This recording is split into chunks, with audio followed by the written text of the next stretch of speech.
یعنی کہ ویٹرس بنی ہوئی ہے اور اس دن رات لوگوں کی خدمت انجام دے رہی ہے، کھانا کھلا رہی ہے، اور آزادی نسواں کا ایک حصہ ہے، اور وہ کسی کی سیکٹری بن جائے یا وہ عورت کسی کی، یعنی کہ اگر اس کے ساتھ آ جائے فوٹوگرافر بن جائے تو یہ آزادی ہے۔ اگر یہی عورت گھر کا کام گھر میں رہ کے اپنے شوہر اور بچوں کے اور ماں باپ کے لیے یہ کام کرے تو اس کو دقیانوسیت کا نام دے دیا گیا، خرد کا نام جنون رکھ دیا، خرد کا نام جنون رکھ دیا، جنون کا نام خرد، جو چاہے آپ کو حسن کشم ساز کریں۔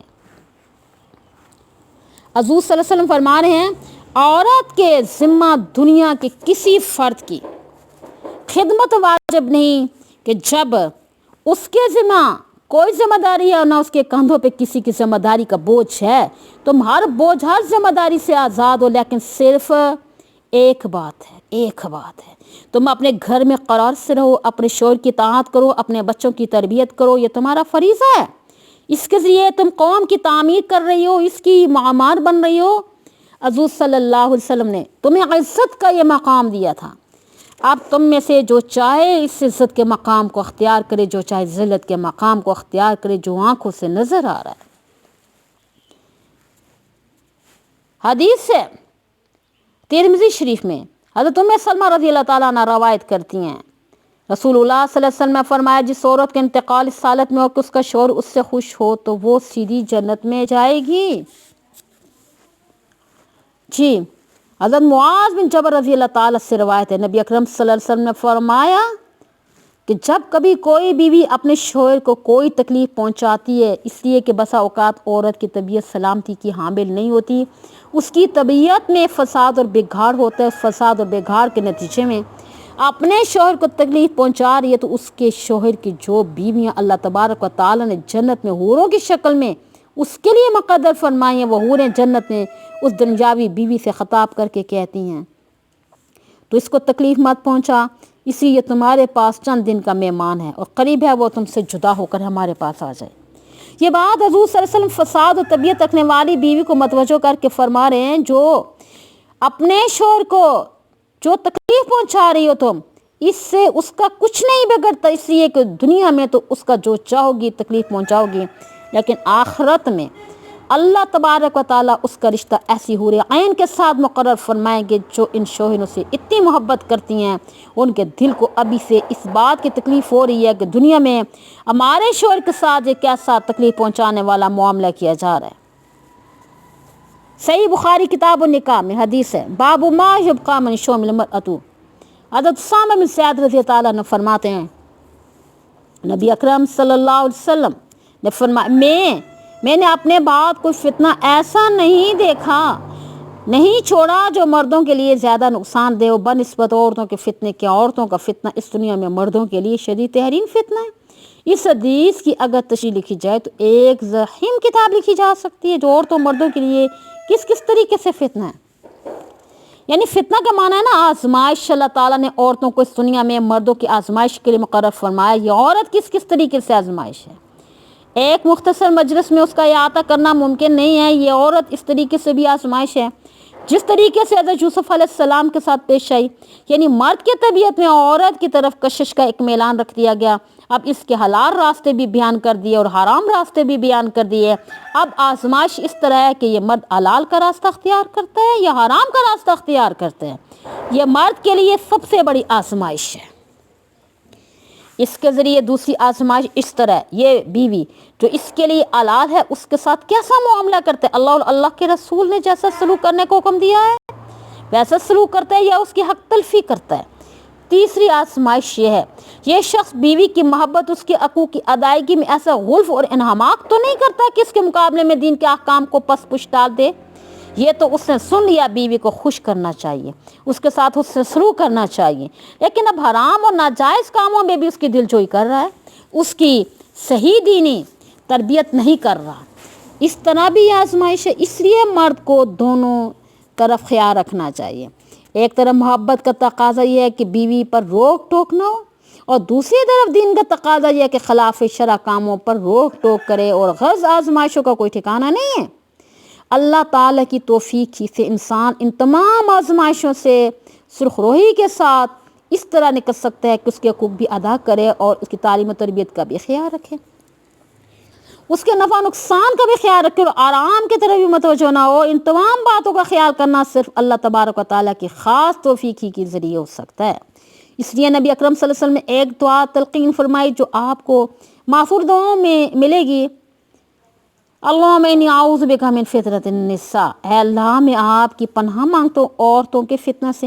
اشارہ اس بات کی طرف دیا ہے اس آزمائش میں یعنی کہ سرخرو ہونا اللہ تعالیٰ کی خاص توفیق ہے، کھڑا ہونا، سرخرو ہونا یعنی کہ اللہ تعالیٰ کی توفیق کے بغیر ممکن نہیں ہے۔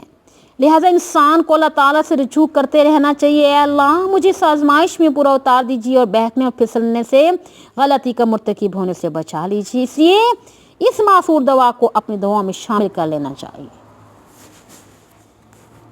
صحیح بخاری کتاب الجمعہ باب جمعہ، اس میں ایک حدیث ہے، یہ بڑی عجیب اور غریب حدیث ہے جو جوامع الکلم میں سے ہے اور ہم میں سے ہر شخص حدیث کا مخاطب ہے۔ فرمایا تم میں سے ہر شخص نگہبان ہے، ہر شخص سے اس کے ذریعے نگہبان اشیاء اور افراد کے بارے میں سوال ہوگا۔ کلکم راعٍ وکلکم مسئول عن رعیتہ، یعنی جن چیزوں کی نگہبانی اس کے سپرد کی گئی تھی اس کے بارے میں اس سے سوال ہوگا۔ راعی کے اصل معنی ہوتے ہیں نا نگہبان، اور چرواہے کے بھی راعی کہتے ہیں، اس لیے وہ بکریوں کی نگہداشت کرتا ہے، اور راعی کے معنی حاکم کے بھی ہوتے ہیں، اور حاکم کے جو ماتحت ہوتے ہیں اس کو یعنی کہ رعیت کہا جاتا ہے۔ اس لیے آپ نے فرمایا تم میں سے ہر شخص راعی ہے، ہر شخص سے اس کی رعیت کے بارے میں سوال ہوگا، ان کی نگہبانی تم نے کس طرح کی۔ ہر امیر اپنے زیر نگہبانی افراد کا راعی اور نگہبان ہے، اس سے سوال ہوگا کہ تم نے ان کی کیسی نگہبانی کی۔ امیر کے بارے میں اسلام کا تصور یہ نہیں ہے کہ وہ امارات کا تاج سر پہ لگا کر لوگوں سے الگ ہو کر بیٹھ جائے، بلکہ امیر کا تصور یہ ہے کہ وہ راعی ہے۔ اس واسطے حضرت فاروق رضی اللہ تعالیٰ فرماتے ہیں اگر دریائے فرات کے کنارے کوئی کتا بھی بھوکا مر جائے تو مجھے یہ خیال ہوتا ہے قیامت کے روز مجھ سے سوال ہوگا، اے عمر تیری حکومت میں ایک کتا بھوکا مر گیا ہے۔ اور خلافت ذمہ داری کا ایک بوجھ یہی وجہ ہے کہ جب حضرت عمر فاروق رضی اللہ عنہ شہادت سے پہلے زخمی ہوئے، لوگوں نے کہا آپ اپنے بعد خلیفہ بنانے کے لیے یعنی کس کو نامزد کر دیں۔ اس وقت لوگوں نے آپ کے صاحبزادے حضرت عبداللہ بن عمر رضی اللہ تعالیٰ کا نام لیا تو ان کو خلافت کے لیے نامزد فرما دیں، تو حضرت عبداللہ بن عمر رضی اللہ تعالیٰ بلا شبہ جلیل القدر صحابی بھی تھے، بے شک ان کی علم، فضل، تقوی، اخلاص کسی چیز میں کسی کو کوئی شک نہیں ہو سکتا تھا۔ جب لوگوں نے حضرت فاروق اعظم کے سامنے ان کے بیٹے کا نام لیا تو حضرت فاروق اعظم رضی اللہ تعالیٰ انہوں نے پہلے تو ایک جملہ یہ ارشاد فرمایا تم میرے بعد ایسے شخص کو مجھ سے خلیفہ نامزد کرانا چاہتے ہو جس کو اپنی بیوی کو طلاق دینا بھی نہیں آتا، جس کا واقعہ یہ کہ حضرت عبداللہ بن عمر رضی اللہ تعالیٰ نے حضور اقدس صلی اللہ علیہ وآلہ وسلم کہ اس زمانہ میں ایک مرتبہ اپنی اہلیہ کو ایسی حالت میں طلاق دے دی تھی کہ جب ان کی اہلیہ ماواری کی حالت میں تھی، اور ماواری کی حالت میں طلاق دینا جائز نہیں ہے، اور ان کو یہ مسئلہ معلوم نہیں تھا، اس لیے طلاق دے دی۔ بعد میں حضور صلی اللہ علیہ وسلم نے فرمایا اس طلاق سے رجوع کر لو، انہوں نے اس طلاق سے رجوع کر لیا۔ اس واقعے کی طرف حضرت فاروق اعظم رضی اللہ تعالیٰ نے اشارہ فرمایا تو مجھ سے ایسے شخص کے خلیفہ بنوانا چاہتے ہو جس سے اپنی بیوی کو طلاق دینا بھی نہیں آتی، میں اس کو کیسے خلیفہ بنا دوں؟ لوگوں نے پھر اصرار کیا، کہا حضرت وہ قصہ تو آیا گیا ہو گیا نا، مسئلہ معلوم نہ ہونے کی وجہ سے انہوں نے ایسا کر لیا تھا، اس واقعے کی وجہ سے وہ خلافت کی اہلیت سے نہیں نکلے بلکہ وہ اس کے اہل ہیں، آپ ان کو بنا دیں۔ اس کے جواب میں جو جملہ حضرت فاروق اعظم رضی اللہ تعالیٰ نے ارشاد فرمایا وہ یاد رکھنے کی قابل ہے۔ فرمایا اصل بات یہ ہے خلافت کا پھندا خطاب کی اولاد میں سے ایک ہی شخص کے گلے میں پڑ گیا تو کافی ہے، اب میں اپنے خاندان میں کسی اور فرد کے گلے میں یہ پھندا ڈالنا نہیں چاہتا۔ اس لیے یہ امارت اور خلافت در حقیقت ذمہ داری کا بہت بڑا بوجھ ہے، اور آخرت میں جب اللہ تعالیٰ کے سامنے جا کے حساب و کتاب دوں تو اگر برابر سرابر بھی چھوٹ جاؤں تو بہت غنیمت سمجھوں گا۔ یہ ہے امیر کا تصور اور اس کے راعی ہونے کا تصور، اس نے اس امارت کے حق کو کیسے ادا کیا۔ اور آگے فرمایا یعنی مرد اپنے گھر والوں کا راعی اور نگہبان ہے، گھر والوں میں بیوی بچے جو اس کے ماتحت ہیں، جس فیملی کا وہ سربراہ ہے وہ سب آگے ہیں. وَالرَّجُلُ رَاعٍ عَلَىٰ أَهْلِ بَيْتِهِ، یعنی ہر مرد اس کے بارے میں سوال ہوگا اسے، اس کے گھرانے کو تمہارے زیر انتظام دیا گیا تھا. بیوی بچے تھے اور ان کے ساتھ تمہارا کس طرح کا معاملہ رہا اور ان کی کیسی نگہبانی کی اور ان کے حقوق کیسے ادا کیے، اور کیا تم نے اس بات کی نگہبانی کی وہ دین پہ چل رہے ہیں یا نہیں چل رہے، کہیں وہ جہنم کی طرف تو نہیں جا رہے. یہ کام تم نے کیا یا نہیں کیا، اس کام کا خیال تمہارے دل میں آیا یا نہیں آیا. قیامت کے روز مرد سے ان تمام چیزوں کے بارے میں سوال ہوگا، جیسا کہ قرآن کریم نے فرمایا تھا. یا ایھا الذین آمنوا قوا انفسکم واہلیکم نارا، سورۃ تحریم کی آیت نمبر 6. اے ایمان والو، اپنے آپ کو بھی آگ سے بچاؤ، اپنے گھر والوں کو بھی آگ سے بچاؤ. تو ایسا کرنا درست نہیں ہے کہ خود تو آگ سے بچ کر بیٹھ کے ہو، خود تو نماز بھی پڑھ رہے ہو، روزہ بھی رکھ رہے ہو، فرائض واجبات اور نوافل تسبیحات سب ادا کر رہے ہو، دوسری طرف اولاد غلط راستے پہ جا رہی ہے، اس کی کوئی فکر نہیں ہے، اس کا کوئی خیال نہیں ہے. تو پھر یاد رکھو قیامت کے روز تم سوال سے بچ نہیں سکو گے، تم سے بھی سوال ہوگا، اس کا عذاب بھی ہوگا. اور تم نے اپنا فریضہ کیوں انجام نہیں دیا تھا، اس لیے فرمایا مرد اپنے گھر والوں کے لیے راعی ہے. آگے فرمایا وَالْمَرْأَةُ رَاعِيَةٌ عَلَىٰ بَيْتِ زَوْجِهَا وَوَلَدِهِ، عورت اپنے شوہر کے گھر پر اس کی اولاد پہ نگہبان ہے. گویا عورت کو دو چیزیں سپرد کی گئی ہیں، ایک شوہر کا گھر، دوسرا اس کی اولاد. یعنی گھر کی حفاظت کرے، گھر کا انتظام صحیح رکھے، گھر کے معاملات کی دیکھ بھال صحیح کرے، دوسرے اولاد کی دیکھ بھال صحیح کرے. دنیاوی دیکھ بھال بھی اور دینی دیکھ بھال بھی یہ عورت کے فرائض میں داخل ہے. اس حدیث میں ہر ایک فرائض بیان کر دیے گئے ہیں. حضرت فاطمہ رضی اللہ تعالیٰ عنہ جنت کی یعنی خاتون سردار، اور نکاح کے بعد حضرت علی رضی اللہ تعالیٰ عنہ کے گھر تشریف لے گئی. حضرت علی اور حضرت فاطمہ رضی اللہ تعالیٰ نے آپس میں یہ بات طے کر لیا کہ حضرت علی گھر کے باہر کے کام کریں گے، حضرت فاطمہ گھر کے اندر کام کریں گی. حضرت فاطمہ رضی اللہ تعالیٰ عنہ بڑی محنت سے گھر کے کام انجام دیتی تھیں، بڑے شوق و ذوق سے کام کرتی تھیں، اپنے شوہر کی خدمت کرتی تھی، لیکن محنت کا کام بہت زیادہ ہوتا تھا. وہ زمانہ آج کل کے زمانے کی طرح تو تھا نہیں. آج کا تو بجلی کا سوئچ آن کر دیا تو کھانا تیار ہو گیا، بلکہ کھانا تیار کرنے کے لیے چکی کے ذریعے آٹا پیستی، وہ تنور کے لیے لکڑیاں کاٹ کے لاتی، تنور سلگاتی اور پھر روٹیاں پکاتی. ایسا لمبا چوڑا عمل تھا کہ جس میں فاطمہ رضی اللہ تعالیٰ عنہ کو بڑی مشقت اٹھانی پڑتی تھی. حضرت فاطمہ رضی اللہ تعالیٰ عنہ بڑے شوق و ذوق سے یہ مشقت اٹھاتی تھیں. لیکن جب غزوہ خیبر کے موقع پہ حضور صلی اللہ علیہ وسلم کے پاس بہت مال غنیمت آیا، اس مال غنیمت میں غلام اور باندیاں بھی تھیں. حضور صلی اللہ علیہ وسلم صحابہ کرام میں ان کو تقسیم کرنا شروع کر دیا.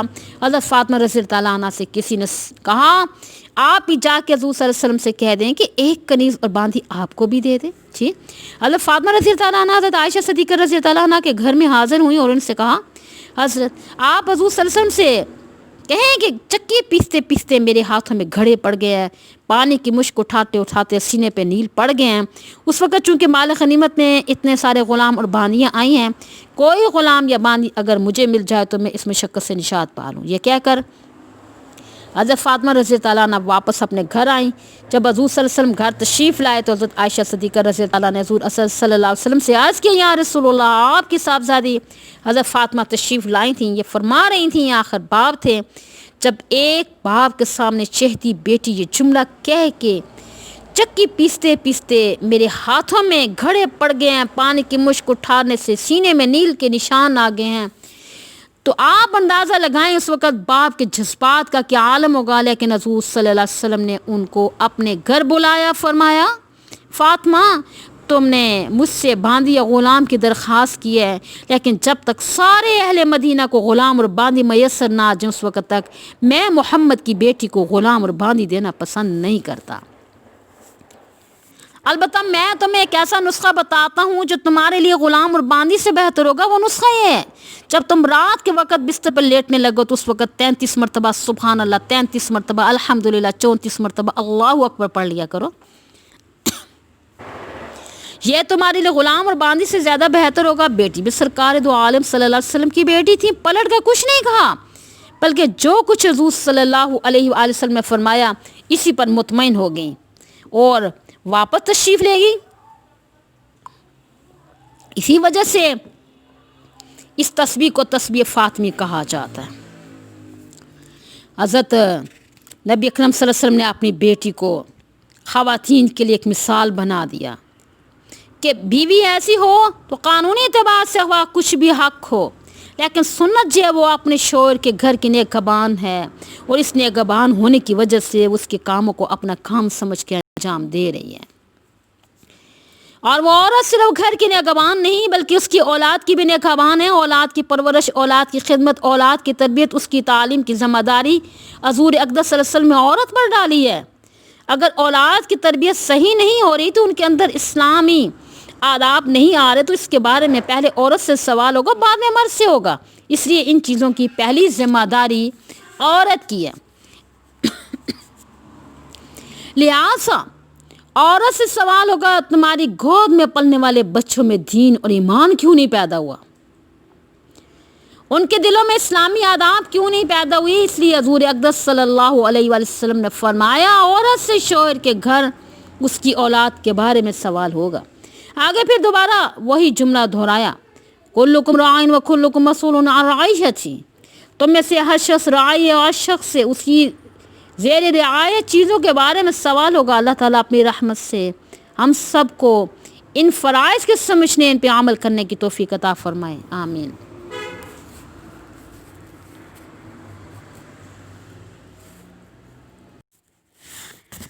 اللهم إنا نسألك العفو والعافية والمعافاة الدائمة في الدين والدنيا والآخرة والفوز بالجنة والنجاة بالنار۔ اللهم لك الحمد وإليك المشتكى وعليك المستعان ولا حول ولا قوة إلا بالله العلي العظيم۔ الحمد لله على سابغ نعم الله سبحان الله عدد ما خلق الله من شيء۔ اللهم بارك لنا في الموت وفي ما بعد الموت۔ اللهم صل وسلم وبارك على سيدنا محمد وآله وصحبه من الأزل إلى الأبد على ما تعلق به علم الله عز وجل۔ اللہ حافظنا، اللہ ناصرنا، اللہ ناصرنا، اللہ معنا۔ اللہم اکفنی بحلالک عن حرامک واغننی بفضلک عمن سواک۔ اللہم انی اعوذ بک من الہم والحزن واعوذ بک من العجز والکسل واعوذ بک من الجبن والبخل واعوذ بک من غلبۃ الدین وقہر الرجال۔ یا لطیف یا لطیف یا لطیف الطف بی فی تیسیر کل عسیر فإن تیسیر کل عسیر علیک یسیر واسألک اليسر والعافیۃ فی الدین والدنیا والآخرہ۔ یا لطیفا بخلقہ علیما بخلقہ خبیرا بخلقہ الطف بی یا لطیف یا علیم یا خبیر۔ اللہم انی اسألک اللطف فیما جرت بہ المقادیر۔